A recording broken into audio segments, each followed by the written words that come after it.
Nuestra aventura en el Sáhara apenas ha empezado. ¿Recuerda usted el incidente en los Villares? ¿Recuerda aquella nave no humana y a los 3 seres que arrojaron esta pequeña piedra esférica a los pies del testigo? Pues bien, este es nuestro próximo objetivo. Tratar de descifrar en Argelia el significado de los misteriosos símbolos del lucerillo. Sígame y lo que va a ver le sorprenderá. Los tuareg examinaron la piedra esférica con especial curiosidad. Prudentemente me abstuve de relatarles la increíble historia de la nave y los seres que al parecer podrían haberla grabado. Estudiaron igualmente el desarrollo de los grabados y todos unánimemente coincidieron. Aquello era bereber antiguo, es decir, signos correspondientes a la escritura que los especialistas han denominado líbico-bereber. Una escritura que, como tendríamos oportunidad de comprobar, aparece por todo el Sáhara, grabada o pintada en rocas y estelas de piedra.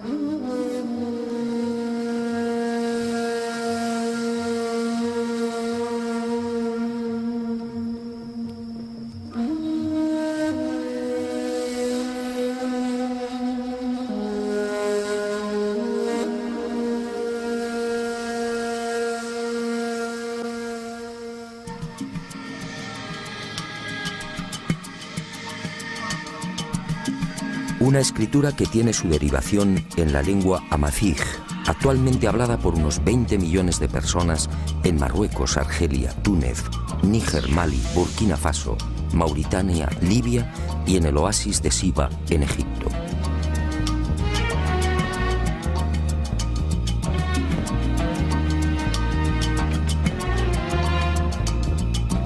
Los tuareg, ese pueblo único, orgulloso y hospitalario, forman parte de las etnias que han sabido conservar la escritura y la lengua bereber. Pero la decepción no se hizo esperar.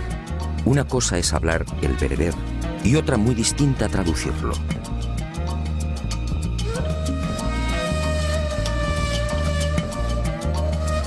En otras palabras, algunos de los grabados del lucerillo correspondían al bereber antiguo y los tuareg no supieron descifrarlo.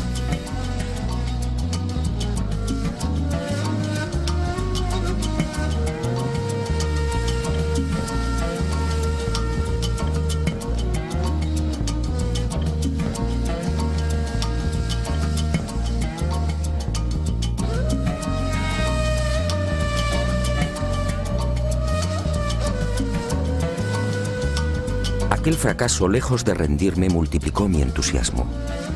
Proseguí las investigaciones profundizando poco a poco en el nuevo misterio. Y las indagaciones en torno a los enigmáticos signos bereber me conducirían mágicamente, casi sin proponérmelo, a otra fascinante y para mí desconocida realidad. ¿De dónde procedía aquella escritura? ¿Arrancaba en el primer milenio antes de Cristo, como aseguran arqueólogos y lingüistas? ¿Por qué se perdió su significado original? Lo primero que descubrí es que aquella escritura, aparentemente tan simple, encerraba una enorme fuerza conceptual. Las letras geométricas de orientación variable en el sentido de la lectura, con ausencia casi total de separación de las palabras, y como en el caso de los alfabetos semíticos, sin vocales, contenían una capacidad de expresión tan intensa como original.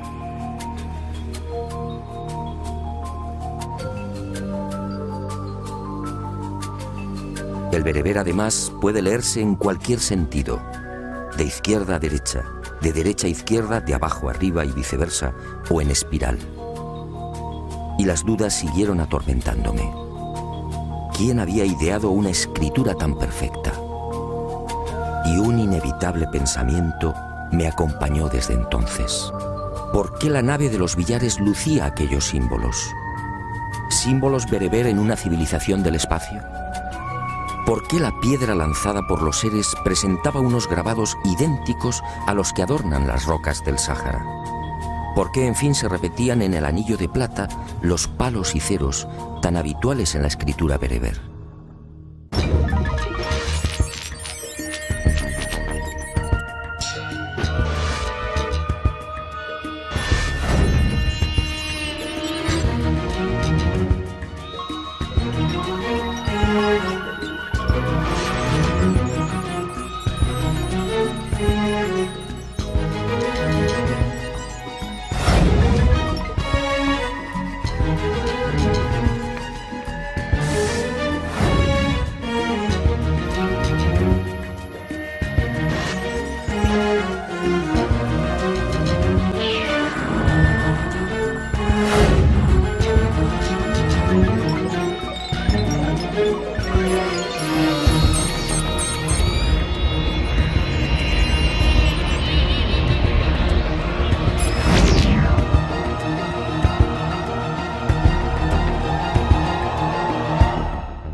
No quise precipitarme. Al conversar con arqueólogos, historiadores y expertos en escritura bereber, comprendí que había cometido un error. No todos los especialistas están de acuerdo a la hora de establecer la procedencia y fecha de aparición del bereber antiguo. Unos lo hacen llegar del este, situando el nacimiento hacia el primer milenio antes de Cristo. Otros, en cambio, como Blanchet, Geseli y José Onrubia, sitúan el origen del proto-bereber en el propio Sáhara y entre el octavo y sexto milenios antes de nuestra era. Esta última teoría concede a la escritura bereber una extraordinaria antigüedad, entre 10.000 y 8.000 años. Es decir, muy anterior a los textos escritos en Mesopotamia y en el Valle del Nilo.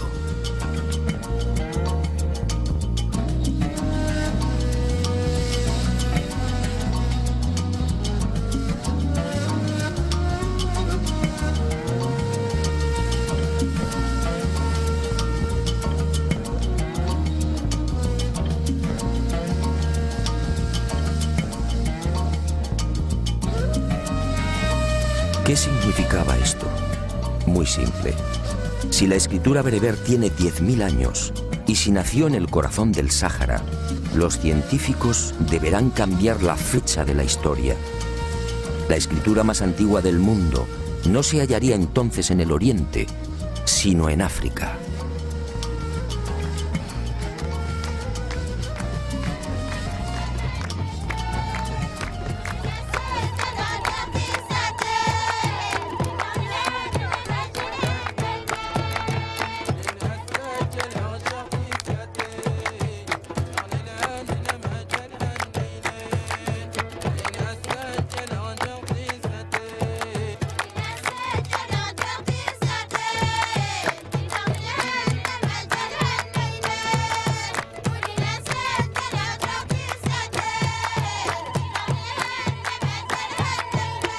Y otro detalle que me desconcertó. Por más que indagué, nadie supo darme razón de los antecedentes lingüísticos del bereber. Como es lógico y natural, la mayor parte de las lenguas escritas experimenta siempre un proceso natural de evolución. De unos primeros y casi infantiles símbolos se va pasando a signos más concretos y simplificados que finalmente derivan en las letras que hoy conocemos. En este sentido existen numerosos modelos histórica y antropológicamente contrastados. No ocurre así con el bereber antiguo. Aunque algunos tratan de hacerlo derivar de la escritura púnica, la verdad es que el problema está muy lejos de ser esclarecido. Científicos como Camps, Chabot, Springer, Onrubia, Gali, Basset, Galán y otros han sacado a la luz más de 1.200 inscripciones, todas ellas procedentes del Sáhara. En ninguna, sin embargo, se observa el menor vestigio de esa evolución natural. Y obviamente me pregunté, ¿apareció el bereber de repente? ¿De quién fue la idea? ¿Cómo es posible crear una escritura tan simple y certera sin un proceso previo de maduración?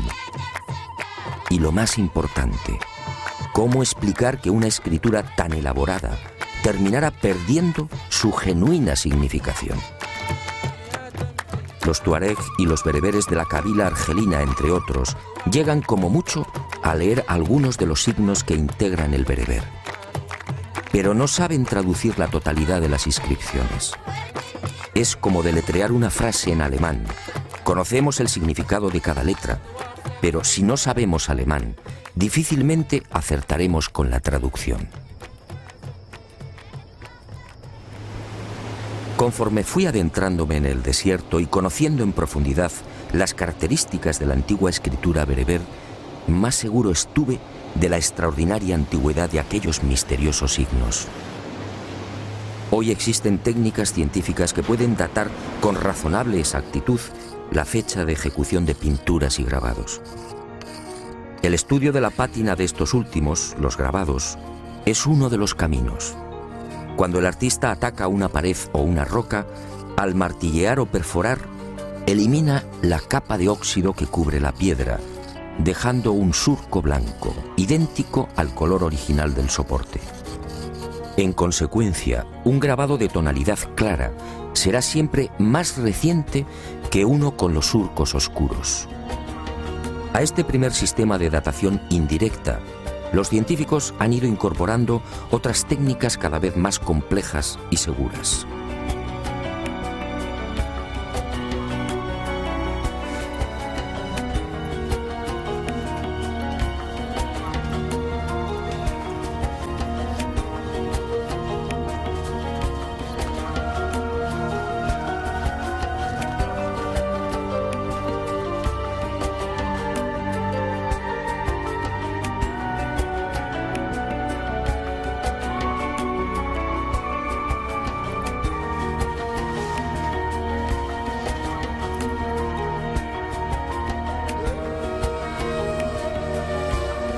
Lamentablemente, esas avanzadas técnicas científicas de datación no se han centrado en el estudio de la escritura bereber grabada en las rocas.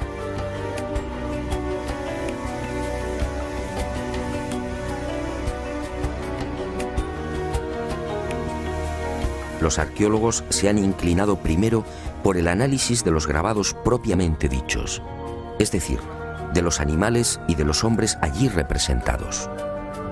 Y digo lamentablemente porque, según pude verificar, muchos de los signos bereber asociados a estos grabados presentaban una pátina tan oscura como el resto de la obra. Es decir, como afirman algunos investigadores, la escritura bereber podría remontarse a unos 8.000 o 10.000 años.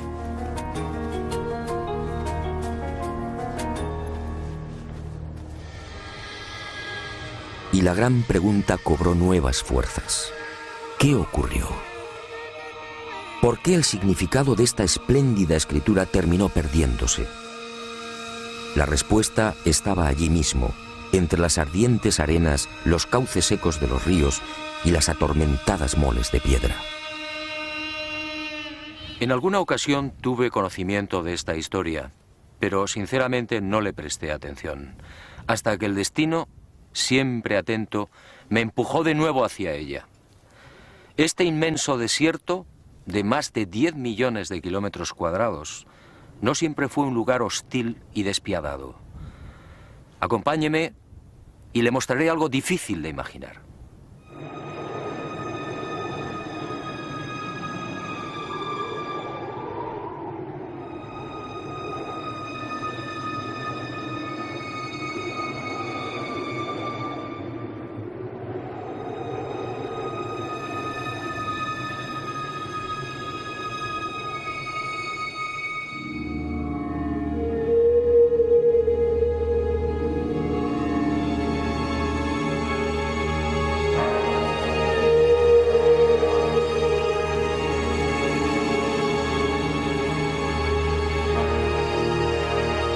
Supongo que es lógico.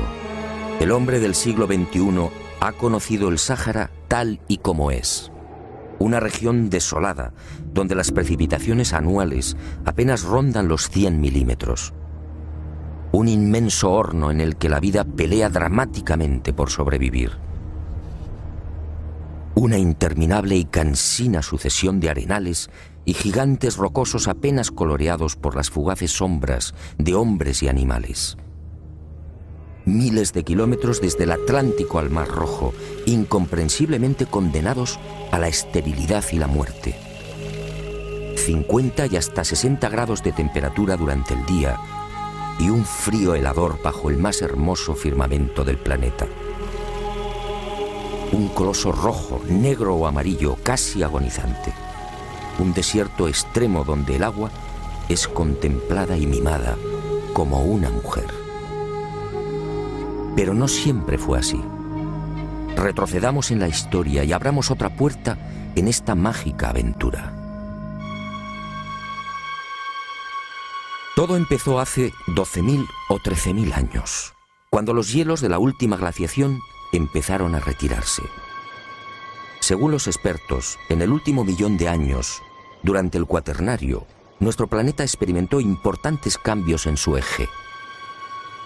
De los 23 grados, inclinación habitual respecto al plano de su órbita, la Tierra osciló hasta los 22 y 25 grados en ciclos de 41.000 años, provocando sensibles variaciones climáticas.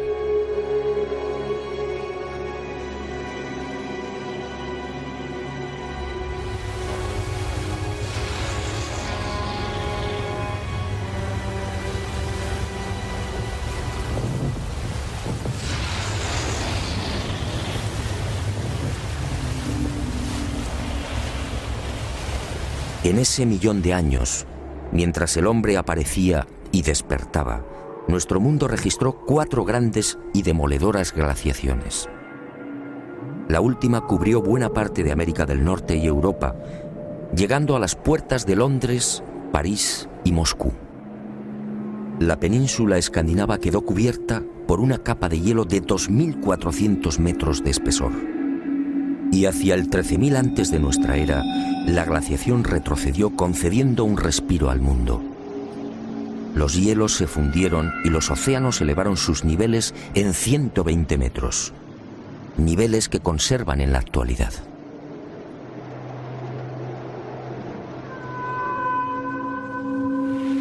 El frente polar se reactivó enviando humedad desde el noreste hacia el Mediterráneo, y otro tanto sucedió con los benéficos monzones, que soplaron cargados de lluvia desde el Golfo de Guinea. Y el Sáhara despertó a la vida. Las aguas freáticas ascendieron.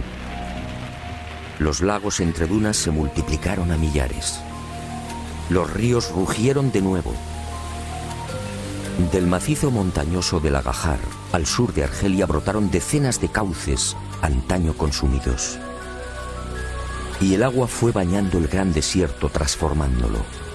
Uno de los caudalosos ríos, el Igargar, tan ancho como el actual Amazonas, nacía impetuoso en el sur, recorriendo casi 2.000 kilómetros, hasta formar un lago de 400 kilómetros al sur de Túnez. Otros ríos, como el Saura, nacido en el Atlas, se unía al Tamanrasset, desembocando fértil y generoso en el Atlántico. El Tilemsi se ocupaba de bendecir el Níger, y el Tafasaset transformaba el sur del Sáhara, sumando sus torrenciales corrientes a un lago Chad 80 veces superior al que hoy conocemos. Y la vida surgió imparable y lujuriosa. Arenales, montañas y wadis se despojaron del negro, del rojo y del amarillo, de la sed y del silencio, vistiendo el verde de la jungla, de la sabana y el azul de los interminables lagos. Fue una explosión vital, lo que los científicos llaman el Gran Húmedo, uno de los periodos más fértiles del viejo y cansado desierto. El Sáhara se convirtió así en algo que hoy cuesta trabajo imaginar, un auténtico paraíso. Y el lugar donde todavía nos encontrábamos recibió el nombre exacto: Tassili, meseta entre ríos. la nave Columbia y los satélites artificiales han proporcionado imágenes rotundas. Esos wadis o cauces secos que muestran las fotografías tomadas a 180 kilómetros de la Tierra lo dicen todo. También las imágenes infrarrojas y las captadas por radar demuestran que bajo las ardientes arenas existió en la antigüedad toda una red de lagos conectados, algunos de hasta 7.000 kilómetros cuadrados.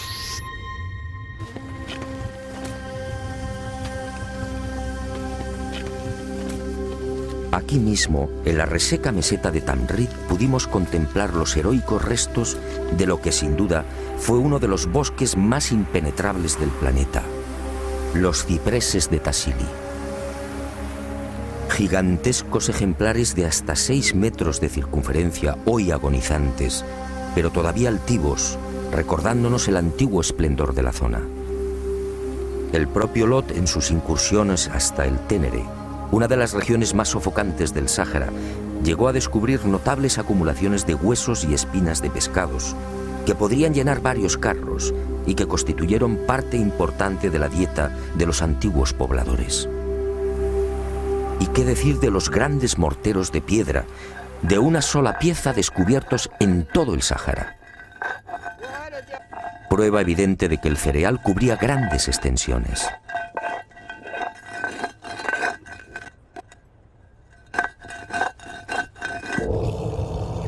El mismísimo Heródoto, historiador y geógrafo griego, escribía en el siglo V a.C., refiriéndose al Sáhara: esta comarca y el resto de Libia en dirección a poniente están más pobladas de fieras y más cubiertas de bosques que la de los nómadas. Las fieras. He ahí otra de las pruebas de cuanto afirmo. Una fauna salvaje dominó también el Sáhara cuando la naturaleza lo transformó en el más bello jardín. Son precisamente los grabados en piedra los que atestiguan la realidad de estas bestias en pleno neolítico. Nuestra aventura en el Sáhara continúa, pero no aquí. Según mis noticias, una de las mayores y más espléndidas colecciones de este tipo de grabado en piedra se encuentra localizada al suroeste de Libia, en uno de los desiertos más duros y agresivos de este bello planeta encantado. Sígame y se lo mostraré. Estoy seguro que lo que va a ver le impresionará tanto como a mí.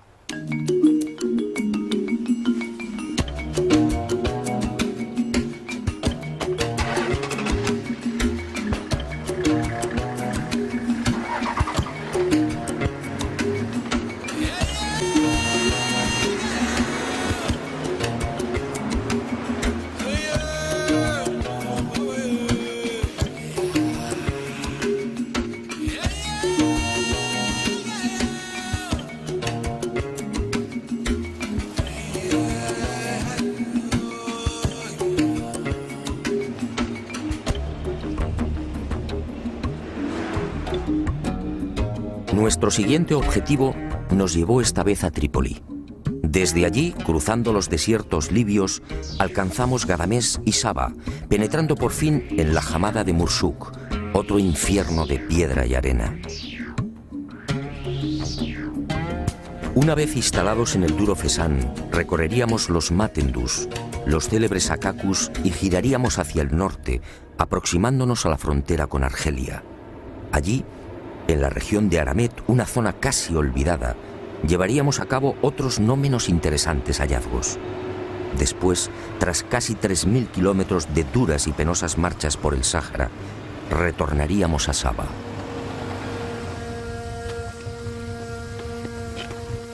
Nuestras informaciones no estaban equivocadas. Al alcanzar los Matendus quedamos sobrecogidos. Aquí, en una cadena de peñascos y rocas de 15 kilómetros, nos esperaban miles de grabados. Miles de grabados datados en 10.000 años, quizá más. Grabados de todos los tamaños, algunos minuciosa y bellamente pulidos en su interior. Grabados que efectivamente demostraban que el gran jardín había sido poblado por toda suerte de animales salvajes. Las jirafas fueron trabajadas con gran detalle. Contamos hasta 8 especies diferentes. un animal cuya dieta básica la integran hojas y espinas de acacia.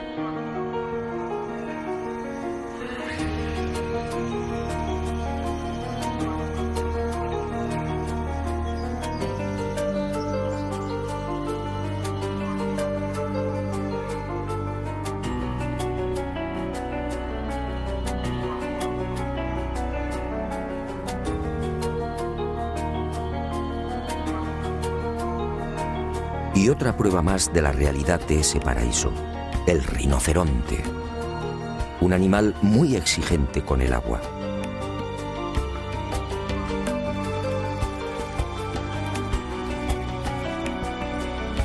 Rinocerontes con cuernos de 1,5 metros de longitud y cabezas de 80 centímetros, características propias del temido rinoceronte blanco africano.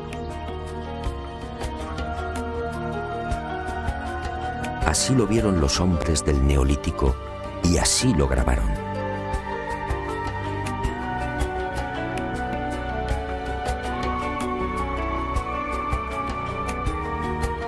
Y entre este esclarecedor bestiario del Sáhara, otra pieza clave que nos transporta al gran jardín sahariano, el elefante. Encontramos grabados de todos los tamaños. En el Yerat, Henry Lott describió un ejemplar de 4,70 metros de longitud, un tamaño relativamente habitual entre los machos de 30 y 40 años. Y otro rasgo que pone de manifiesto la capacidad de observación de los habitantes del jardín y su gran preocupación por la fidelidad. En algunos grabados los elefantes aparecen con la cola doblada en ángulo recto, una actitud adoptada por las hembras antes del apareamiento.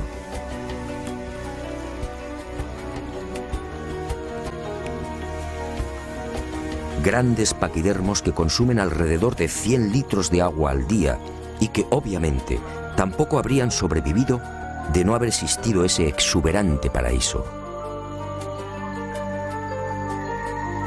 Un Sáhara verde y acuático, tan difícil de imaginar, en el que los saurios se multiplicaban a millares. El gran cocodrilo de los Matendus así lo confirma. El ejemplar, un adulto de 2,50 metros, seguido por una cría, fue grabado hace miles de años. La oscuridad de la pátina no ofrece dudas.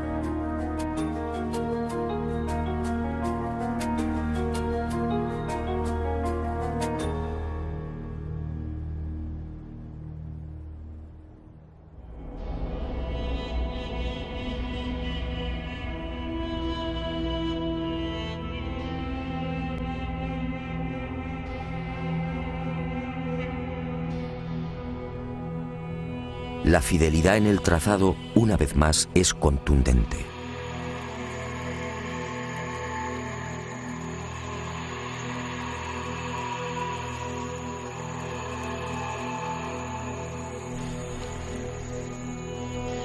Nueva sorpresa. ¿Hipopótamos en el desierto? Quizá la pista más notable de lo que afirmo. El hipopótamo no puede vivir sin el agua. Es su medio natural. Pues bien, los especialistas en grabados y pinturas han localizado en el Sáhara un centenar de representaciones de este coloso. Todas ellas en Yerat, Tassili y Mesak, es decir, en el gran horno sahariano.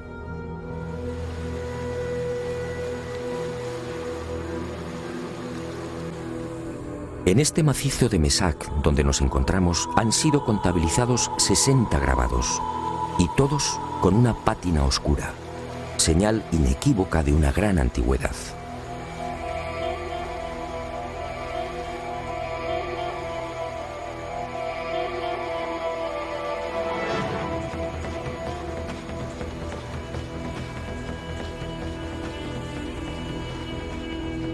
Pero no todos son animales conocidos.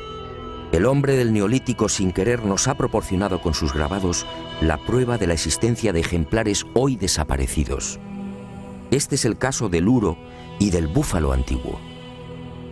El primero, magníficamente esculpido en la roca, fue el supuesto ancestro de los bóvidos domesticados en Oriente Medio, Europa y África del Norte. El Bos primigenius era un animal imponente que alcanzaba 1,70 metros en la cruz. En las paredes del Sáhara se presenta sistemáticamente de perfil, salvo la cornamenta. Una cornamenta igualmente gigantesca y en forma de tenaza. Algo que coincide con las modernas excavaciones arqueológicas y los testimonios escritos sobre el último uro registrado en Polonia en 1625. En cuanto al búfalo antiguo, los grabados descubiertos en el Atlas Tassili y Mesak resultan igualmente providenciales. Este formidable ancestro del búfalo actual recorrió África durante 1 millón de años y compartió hábitat con el hombre de la Edad de Piedra.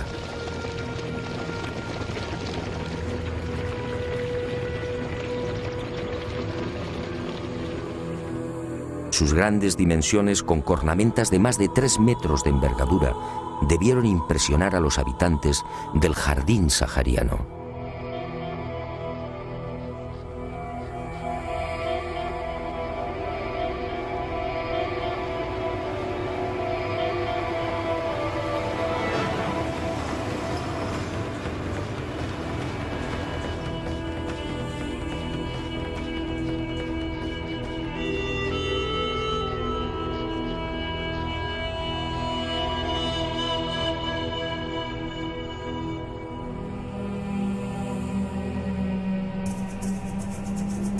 Leones, leopardos, panteras y toda suerte de felinos se unen en el desierto líbico a la fauna que habitó aquel paraíso del Neolítico.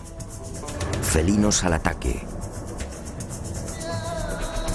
Avestruces esbeltas.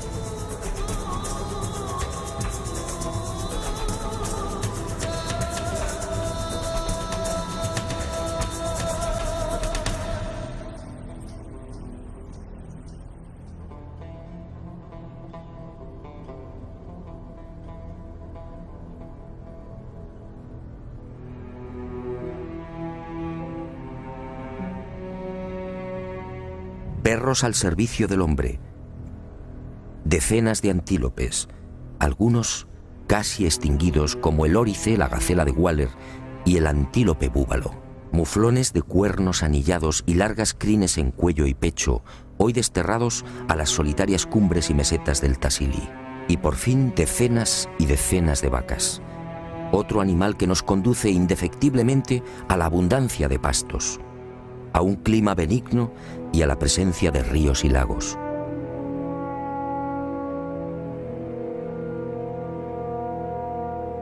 Y entre estas pinturas, algo desconcertante.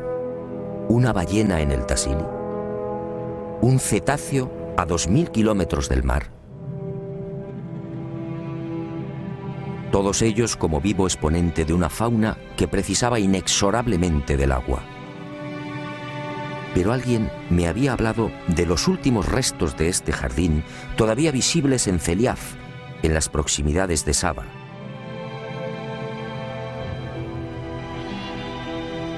Y hacia allí nos dirigimos. Fue sin duda la etapa más gratificante de nuestra estancia en el Sáhara. Si tratar de imaginar el desierto como un floreciente jardín no es tarea sencilla, la visión de aquellos 21 lagos perdidos y sujetos entre un océano de dunas no resultaba tampoco un ejercicio cómodo. Costaba acostumbrarse a la realidad de aquellas aguas, en su mayoría saladas, alimentadas por misteriosos manantiales subterráneos. Aguas verdes, azules y transparentes en el corazón de la desolación. Lagos como el Mafu, Gabrón, Ouan al-Mar o Ruiz, de 70 y 80 metros de profundidad, que albergan la reliquia de lo que fue una vida pujante, quisquillas y pequeños peces tropicales.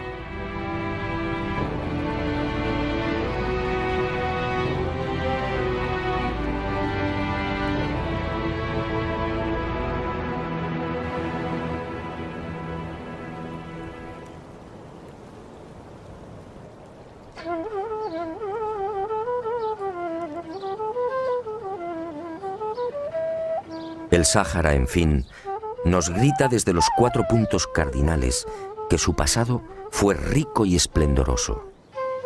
Hasta el áspid de Cleopatra, la serpiente de los encantadores, nos recuerda aquel tiempo benéfico. Esta cobra indostánica, emigrada de los trópicos, no debería existir en el sur de Libia y Argelia.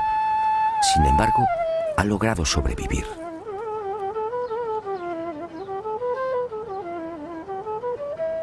Es otra prueba de la existencia de aquel paraíso.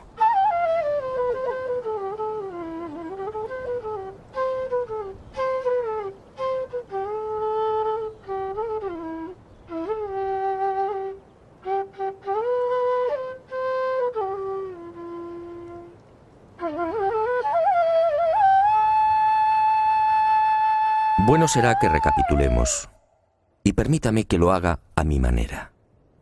¿Qué hemos encontrado en este desierto? Pinturas, grabados y toda clase de información que nos trasladan a un Sáhara insólito, un Sáhara acuático, conectado por ríos y miles de lagos en los que el hombre de hace 10.000 años pescaba y navegaba.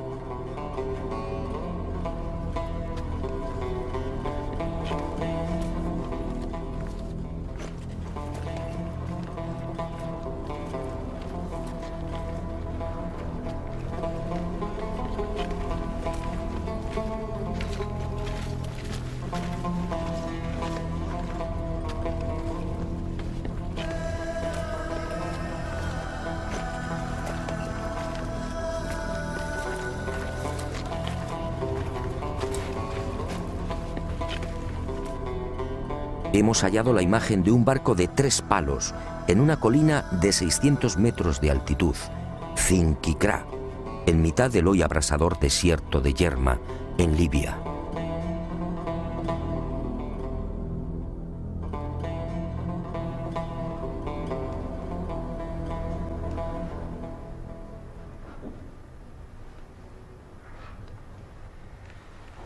Es posible que la ciencia sonría burlona, pero ¿qué importa su escepticismo si las pruebas son tan abrumadoras? Esta es mi teoría.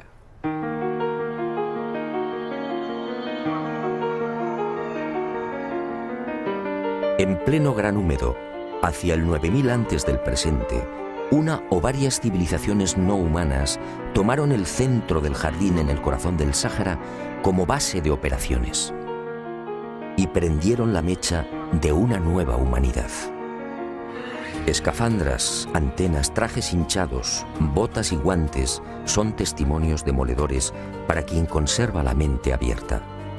Es más que probable que fueran tomados por dioses.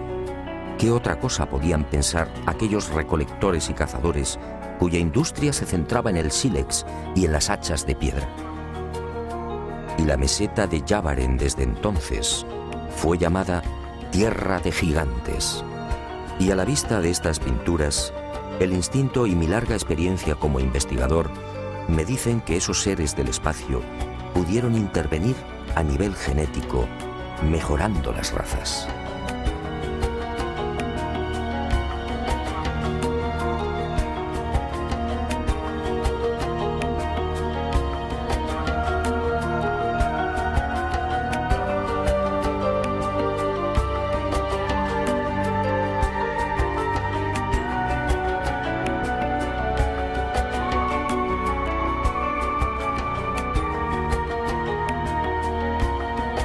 Pero sus planes, quién sabe, fueron más allá. ¿Enseñaron también la domesticación de animales?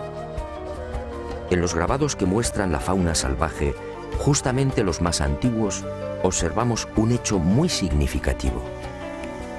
Entre elefantes, jirafas, rinocerontes y felinos, apenas vemos bóvidos conducidos por hombres o perros colaborando en las cacerías. Es en los periodos posteriores, a partir de los cabezas redondas, cuando surgen los rebaños, los arreos, las escenas de ordeño y los pastores. En los grabados de la fauna salvaje, datados por Mori entre el 12.000 y el 9.000 antes de nuestra era, no asistimos a escenas de domesticación porque, en mi opinión, el descenso de esos seres no humanos pudo registrarse después, justamente hacia el 9000.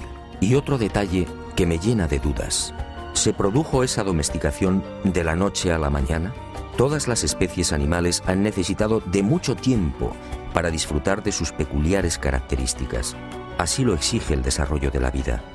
Y me pregunto, ¿cómo se las ingenió el hombre del Neolítico para modificar lo que la evolución había ido fijando en cientos de miles de años?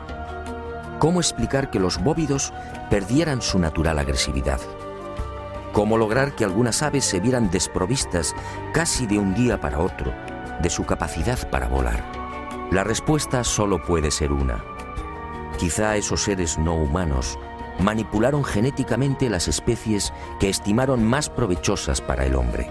Pero los experimentos, muchos de ellos fallidos, pudieron abarcar a otros animales. Esto explicaría la presencia en las pinturas de bestias desconocidas y seres que la arqueología califica de mitológicos. Avestruces con cabezas de bóvidos, hipopótamo con dientes de carnívoro, antílopes con cuerpo de elefante, jirafas con cabeza de asno o grandes paquidermos con 3 cuernos. Y todas estas imágenes pertenecientes a un mismo periodo, el de los cabezas redondas.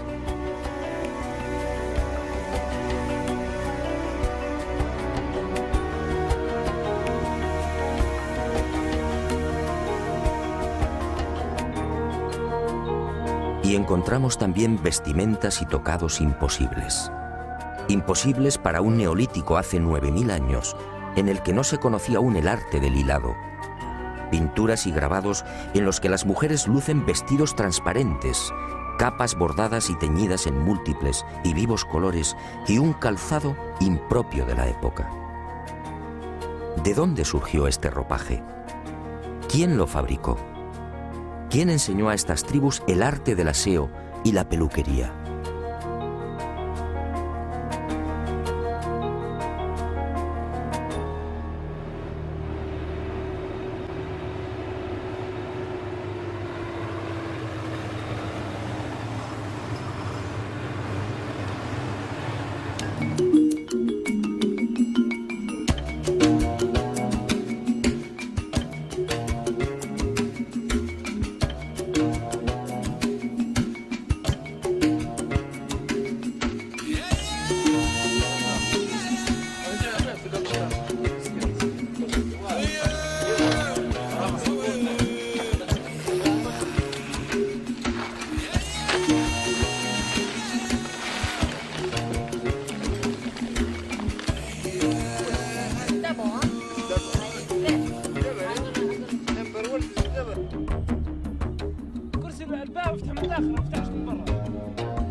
Cuanto más investigo estas pinturas rupestres, más convencido estoy de la intervención de esos enigmáticos seres del espacio.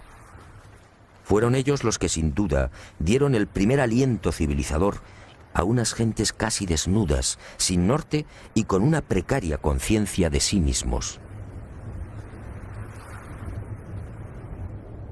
Fueron ellos los que, muy probablemente, infundieron en los clanes de la Edad de Piedra las sublimes ideas de la divinidad, de lo trascendente y de la supervivencia después de la muerte. Fue en ese tiempo cuando el hombre de la Edad de Piedra experimenta un brusco giro en sus costumbres y en lugar de abandonar a los muertos a su suerte, procede de pronto a sepultarlos en enormes y elaborados túmulos. Casualidad. Unos túmulos de piedra formados por anillos concéntricos y muy cerca de los abrigos en los que pintaban a los cabezas redondas. Solo en el Cesán libio han aparecido más de 60.000. ¿Por qué esa estructura tan parecida a las de las naves de los gigantes? ¿Otra casualidad? ¿Fue un recuerdo o un homenaje a los dioses instructores? ¿Pensó el hombre primitivo que así, enterrando a sus muertos en una tumba con forma de nave, tendría más fácil el acceso a los cielos? Después de todo, ¿qué eran aquellos prodigiosos carros de fuego? ¿No eran unos objetos que procedían de las estrellas?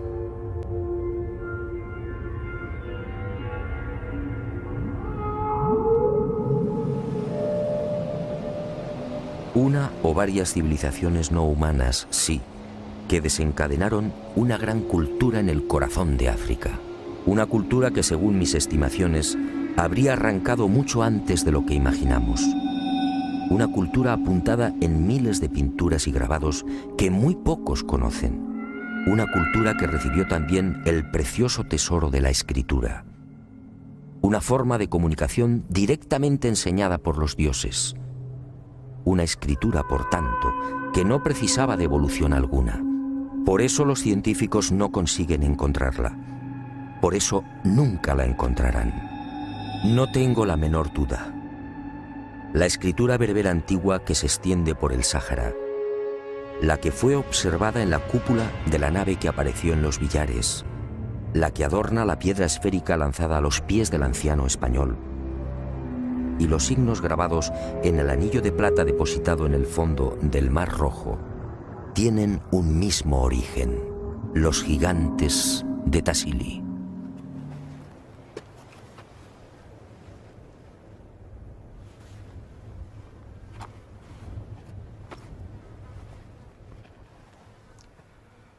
El rompecabezas, como ve, empieza a tomar forma, pero quedan algunas incógnitas por despejar. Y regreso a la vieja pregunta, un asunto que no he olvidado. ¿Qué ocurrió con esta magnífica lengua?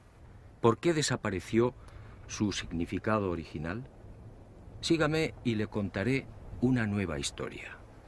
Por supuesto, otra historia mágica.